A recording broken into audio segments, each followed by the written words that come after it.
Headlines प्रायोजक राम बंधू spice mix, झटपट बनवा टेस्टी खा।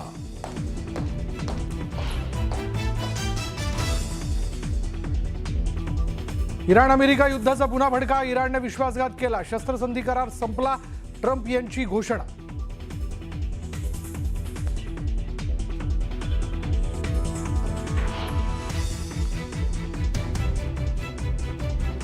शस्त्रसंधी करार रद्द झाल्याची घोषणा होताच बाजारपेठेत भूकंप, सेन्सेक्स 1800 तर निफ्टी निर्देशांक 500 अंकांनी घसरला।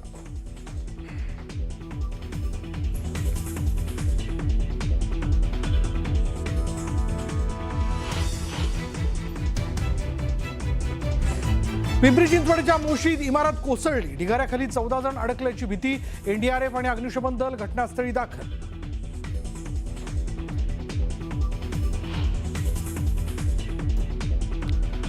महाविकास आघाडीच्या काळात 14 कार्ड सांगून मिसिंग लिंक प्रकल्प गुंडाळला, मात्र महायुती सरकारमध्ये हिंमत होती म्हणून कनेक्टिंग लिंक प्रकल्प पूर्ण करून दाखवला, मुख्यमंत्र्यांकडून विरोधकांवर हल्लाबोल।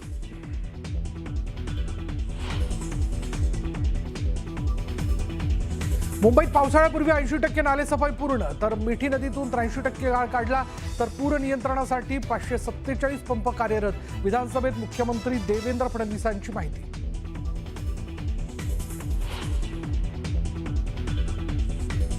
कर्जतमधला आंबिवली बंधारा फुटला, भात शेतीला मोठा फटका, आसपासच्या शेतातली माती खरडून गेल्यानं प्रचंड नुकसान।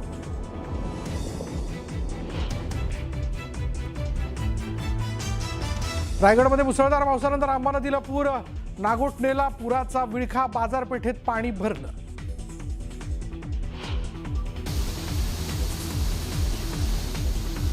आठ दिवसांपासून सुरू असलेल्या पावसामुळे चिखलोली धरण भरलं, अंबरनाथकरांची पाण्याची चिंता मिटली।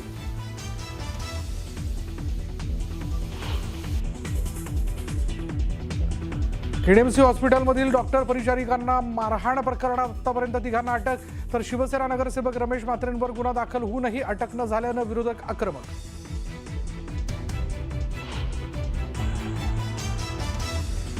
ठाण्यात घोडबंदर रोडवर विचित्र अपघात, धावत्या रिक्षावर टँकर उलटला, एका प्रवाशाचा जागीच मृत्यू।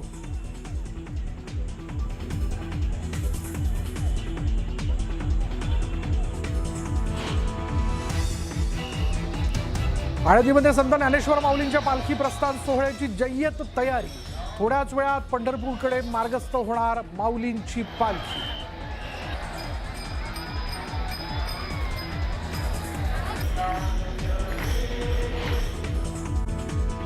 यानंतर बातमी आहे नाशिकमधली। नाशिकमध्ये झालेल्या मुसळधार पावसानंतर सोमेश्वर धबधबा ओसंडून वाहू लागलाय, धबधब्यानं रौद्र रूप धारण केलंय, त्यामुळे परिसर धोकादायक बनलेला आहे। खबरदारीचा उपाय म्हणून प्रशासनानं धबधबा परिसरात पर्यटकांच्या प्रवेशावर बंदी घातली आहे, नागरिकांना सुरक्षित अंतर राखण्याचं आवाहन केलंय।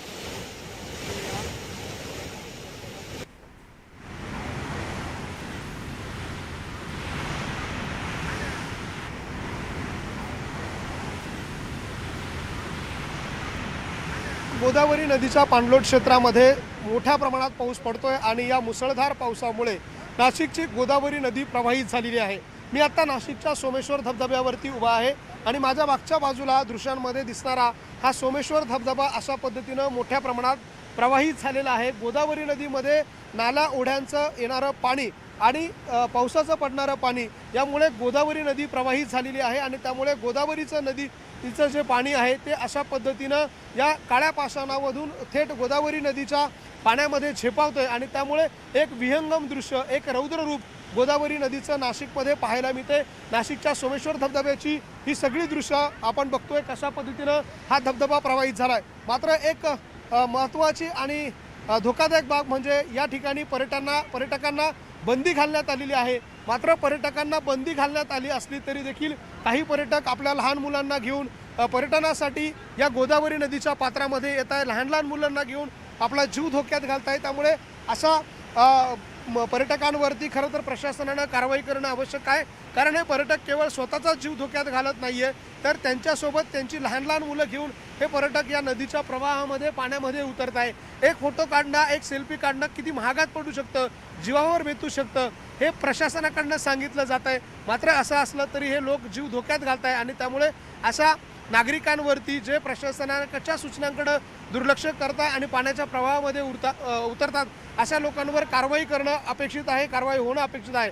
तर दुसऱ्या बाजूला देखील आपण बघतोय अनेक नागरिक अशा पद्धतीनं सेल्फी घेण्यासाठी, एक फोटो घेण्यासाठी या गोदावरी नदीच्या पात्रामध्ये उतरत आहे, पाण्यामध्ये दाखल होत आहे। आता देखील या ठिकाणी बघतोय आपण मोठ्या प्रमाणात गर्दी नागरिकांची पाहायला मिळते। छोट्या छोट्या मुलांना घेऊन हे लोक जे आहे ते एक एक फोटो घेण्यासाठी या धबधब्याच्या परिसरामध्ये येत आहे। खरं तर हा संपूर्ण परिसर नागरिकांना प्रतिबंधित आहे, नागरिकांनी या ठिकाणी येऊ नये अशा स्वरूपाच्या सूचना दिल्या जात आहे। हा संपूर्ण परिसरावरती अर्थात हा दगडांचा दगड आहे सगळा आणि त्यावर मोठ्या प्रमाणात शेवाळ आलेला आहे, त्यातून पाय घसरून माणूस अगदी सहजरित्या या पाण्यामध्ये जाऊ शकतो अशी परिस्थिती आहे। आणि इतकंच नाही तर गोदावरी नदीच्या पाणलोट क्षेत्रात अचानक पाणी जर वाढलं तर तरी देखील हे सगळे लोक इथे फोटो काढणारे, सेल्फी घेणारे आणि ही हुल्लडबाजी करणारे हे सगळे या पाण्याच्या कचाट्यात येऊ शकतात। त्यामुळे या नागरिकांची ही हुल्लडबाजी प्रशासनासाठी डोकेदुखी आहे आणि त्यामुळे या सगळ्या लोकांवरती कारवाई करणं अपेक्षित आहे। पोलिसांनी या ठिकाणी गस्त वाढवणं, बंदोबस्त वाढवणं आवश्यक आहे, कारण अशा लोकांमुळे जर एखादी दुर्घटना घडली तर संपूर्ण यंत्रणा, शहरातल्या सगळ्याच यंत्रणा ज्या आहेत ते एकाच वेळेला या लोकांच्या बचावासाठी मैदानात उतरतात आणि म्हणून अशा लोकांवर कारवाई होणं अपेक्षित आहे। व्हिडिओ जर्नलिस्ट हेमंत बागुलसह लक्ष्मण घाटोळ, न्यूज 18 मराठी, सोमेश्वर धबधबा, नाशिक। यानंतर अंबरनाथकरांसाठी अतिशय आनंदाची बातमी आहे। शहराला पाणी पुरवठा करणारं चिखलोली धरण 100% भरलंय। धरण ओव्हरफ्लो झालं आहे, त्याची दृश्य आपण बघू शकतोय। धरणातून मोठ्या प्रमाणामध्ये पाण्याचा विसर्ग सुरू आहे। गेल्या 8 दिवसात पडलेल्या संततधार पावसामुळे चिखलोली धरण ओव्हरफ्लो झालंय, त्यामुळे अंबरनाथकरांची वर्षभराची पाण्याची चिंता अखेर मिटली आहे।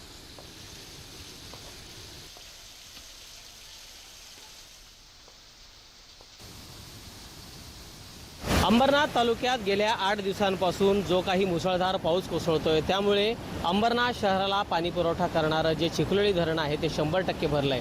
आपण सध्या चिखलोली धरणाच्या ठिकाणी आहोत। आपण पाहू शकतो की या पाण्याला किती मोठा प्रवाह आहे।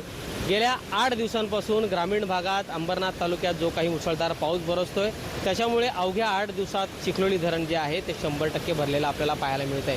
8 दिवसांपूर्वी या चिखलोली धरणानं तळ गाठला होता आणि त्यामुळे अंबरनाथकरांवर आठवड्यातून 3 दिवस पाणी कपातीचं संकट ओढावलं होतं। फक्त आठवड्यातून 4 दिवस त्यांना पाणी पुरवठा होत होता। मात्र चिखलोली धरण आता 100% भरल्यानंतर त्यांचं हे पाणी कपातीचं संकट अखेर दूर झालंय। वर्षभरासाठी पाण्याची जी चिंता आहे ती अंबरनाथकरांची मिटलेली आहे। जून महिन्यामध्ये पाऊस पडला नाही आणि त्याच्यामुळे चिखलोली धरणानं तळ गाठला। मात्र जुलै महिन्यामध्ये जी काही पावसानं बॅटिंग केलेली आहे अवघ्या 8 दिवसामध्ये हे चिखलोली धरण ओसंडून वाहताना आपल्याला पाहायला मिळते। त्यामुळे अंबरनाथकरांसाठी ही आनंदाची बातमी म्हणावी लागेल। गणेश मंजू अनंत, न्यूज 18 मराठी, चिखलोली धरण, अंबरनाथ। दरम्यान मुसळधार पावसामुळे मुंबई गोवा महामार्गावर पाणी साचलंय। नागोठाणेजवळ मुंबई गोवा महामार्गावर हे पाणी साचलेलं आहे, त्यामुळे वाहन चालकांची कसरत होतीये। पावसाचा जोर कायम राहिल्यास वाहतुकीवर परिणाम होण्याची शक्यता आहे। रायगड जिल्ह्यात मुसळधार पाऊस कोसळतोय। 7 ते 8 दिवसापासून रायगड जिल्ह्याला झोडपून काढलेले आहे। ठिकठिकाणी पाणी साठलेलं आहे आणि सगळ्या नद्या ज्या आहेत ते तुडुंब भरून वाहत आहेत। आपण बघू शकतो हा मुंबई गोवा हायवे, म्हणजे परवा तर 48 तास हा मुंबई गोवा हायवे बंद होता, कारण का पुराचं पाणी ह्या हायवेवरती चढला होता। म्हणून आज पण आपण बघू शकतो म्हणजे मुंबई गोवा अधिकारी आणि इंजिनियर म्हणजे बोगळ कारभार, पाण्याचा निचरा होत नसल्यामुळे हा मुंबई गोवा हायवे कधी कधी ठप्प होतं। आज पण ह्या वाहनं जे आहेत या पाण्यातनं जायला लागतंय, कधी कधी वाहनं पण बंद पडतात। पण वारंवार हे मुंबई गोवा हायवेचा हा प्रकार जो आहे तो समोर येतोय। जो इंजिनियर जो असेल, जो कॉन्ट्रॅक्टर असेल, त्याचा हा प्रकार जो आहे तो दुरुस्त नाहीये, खरंच बोंगळ कारभार आहे। त्याच्याकडे प्रशासनाने, सरकारने लक्ष देण्याची गरज आहे। मोहन जाधव, न्यूज 18 मराठी, रायगड। यानंतर एक बातमी आहे, धक्कादायक अशी बातमी, अपघाताची ही बातमी आहे। घोडबंदर मार्गावरील पातलीपाडा परिसरामध्ये एका रिक्षावर रासायनिक टँकर उलटलाय। या रिक्षामध्ये चालकासह प्रवाशांचा दुर्दैवी मृत्यू झाल्याची माहिती आहे। त्यामुळे या अपघातानंतर प्रवाशांच्या सुरक्षेचा प्रश्न ऐरणीवर आला। एका रिक्षामध्ये एक प्रवासी बसून जात होता। ज्या पद्धतीने सामान्य लोक हे रिक्षामधून प्रवास करतात, अगदी तसंच हा व्यक्ती सुद्धा रिक्षामधून प्रवास करत होता। मात्र त्याच वेळेला या रिक्षावर एका रासायनिक टँकर उलटला आणि त्यामध्ये त्या प्रवाशाचा आणि रिक्षाचा चालकाचा सुद्धा मृत्यू झाल्याची माहिती आहे. हा अपघात इतका भीषण होता की रिक्षाचा संपूर्ण चुराडा झाला. क्रेनच्या सहाय्यानं टँकर बाजूला करण्यात आलाय. अपघातानंतर प्रवाशांच्या सुरक्षेचा प्रश्न मात्र ऐरणीवर आलाय. घोडबंदर मार्गावर हा भीषण अपघात झाला आहे. पातलीपाडा परिसरामध्ये एका रिक्षावर रासायनिक टँकर उलटला आणि या रिक्षामध्ये जो चालक होता त्याचबरोबर जो प्रवासी होता त्यांचा मृत्यू झाल्याची माहिती समोर येते.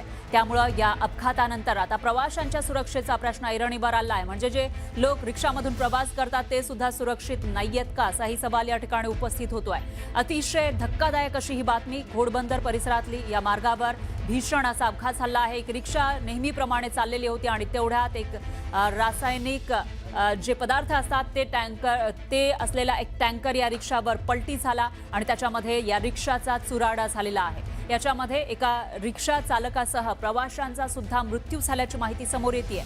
आणि त्याचबरोबर हा अपघात इतका भीषण होता की त्याच्यामध्ये संपूर्ण रिक्षाचा चुराडा झाल्याचं कळत आहे. त्याची दृश्य सुद्धा आपल्या समोर आहे.